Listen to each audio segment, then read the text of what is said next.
TRS party వర్షాపాతానికి సంబంధించిన కరువుకు సంబంధించిన అంశాన్ని రాజకీయం చేసే ప్రయత్నం చేస్తారు. అందులో మీ అందరికీ కూడా దీన్ని లిఖితపూర్వమైనటువంటి కాపీని కూడా ఇస్తా.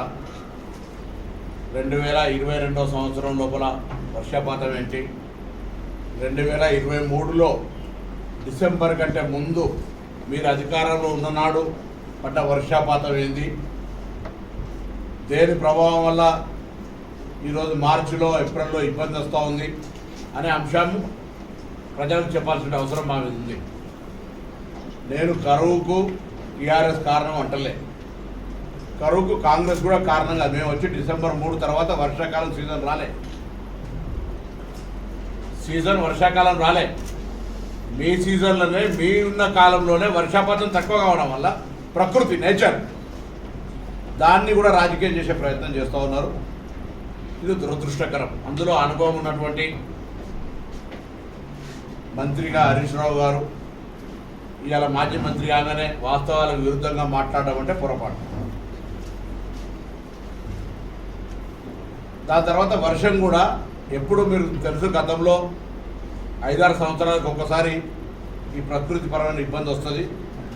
అరేబియా సముద్రంలో ఉండేటువంటి ఆ యొక్క పరిస్థితుల ప్రభావంగా దాని టెక్నికల్ లాంగ్వేజ్ లొనినో అనేటువంటి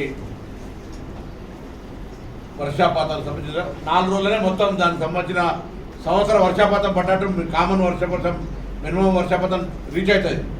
కానీ ఎప్పుడైనా గ్రౌండ్ వాటర్ పెరగాలన్నా, డ్రైన్ అంతా ఎక్కడికక్కడికి కాలువలలో నీళ్లు రావాలన్నా 2020 కావచ్చు, 21 కావచ్చు, 22 లోపల ఆ విధంగా పడ్డాయి. Above 1000 rainfall. మనం 798 నేచురల్ రెయిన్ఫాల్ ఉంటే 1000 చిల్లర మిల్లీమీటర్ల రెయిన్ఫాల్ పడ్డది. సో దానివల్ల అన్ని రకాల సక్రమంగా జరిగింది. మొన్నటిసారి వర్షాకాలం సీజన్లో రెయిన్ఫాల్ అనేటువంటిది ఆగస్టు లేకపోతే ఆ నెలలో ఉండేటువంటి 4 రోజుల్లో పడడం కారణంగా నీటి నిల్వలకు సంబంధించి ఇబ్బంది ఉన్నది. వాళ్ళకు కూడా తెలుసు.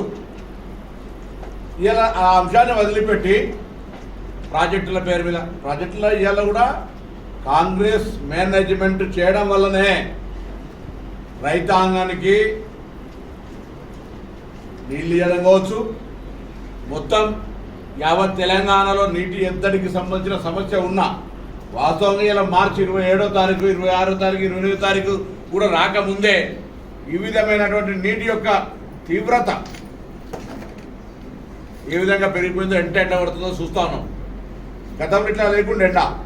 సో ప్రకృతి అనేటువంటిది రాజకీయ పార్టీని చూసో వ్యక్తులను చూసో వచ్చేది కాదు. దాన్ని కూడా రాజకీయం చేసేటువంటి విధంగా దానికి సంబంధించిన విషయం చెప్తాను. రెండవది, ఇలా మేము ఒక డిమాండ్ చేస్తున్నాం. మేము చాలాసార్లు అయిపోయినా మళ్ళీ కూడా చెప్తా ఉన్నాం, డబల్ బెడ్రూమ్లు కట్టిన ఇళ్ళల్లో ఊర్లలో మీరు ఓట్లాడుకోరు. గతంలో మేము ఇందిరమ్మ ఇళ్ళు కట్టిన కాడ మీరు ఓట్లాడుకోండి.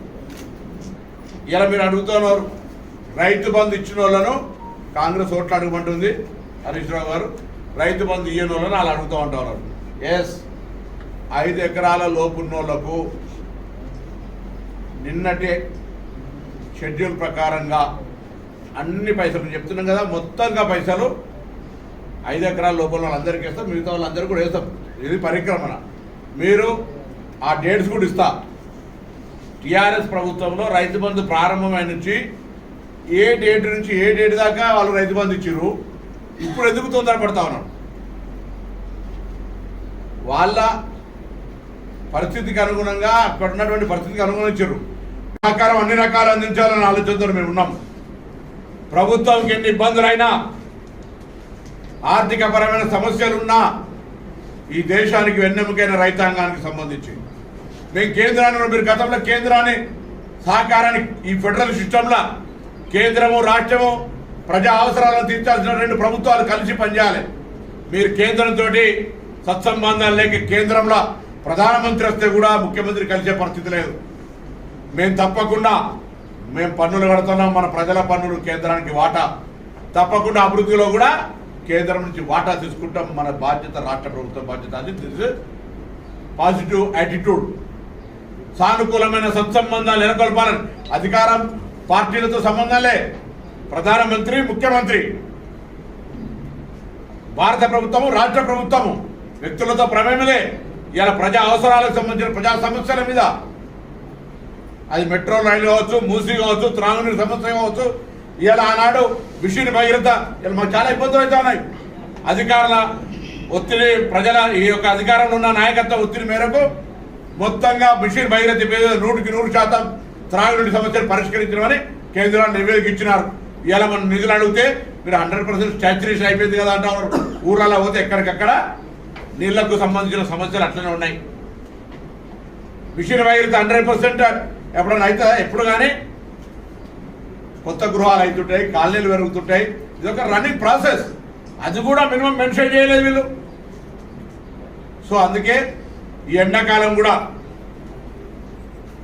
సాగునీటి సమస్య పరిష్కారం అయిపోతుంది, సాగునీటి సంబంధించినటువంటి ఇష్యూ అయిపోతుంది.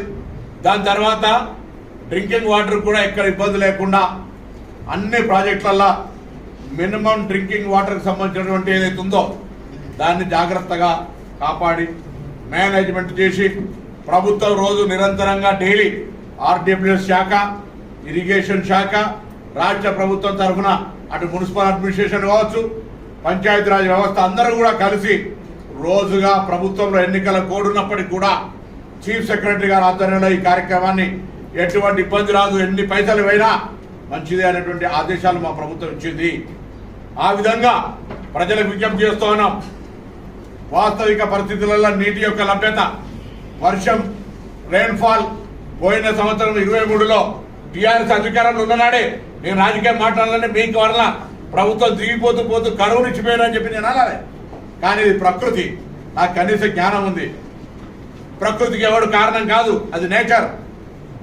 ఎవరు కాంగ్రెస్ రాగానే కరువు తెచ్చిందని చెప్పి మూర్ఖులకు ఈ విషయాన్ని అర్థం చేసే ప్రయత్నం చేస్తా ఉన్నా ఎవరైతే వాళ్ళు.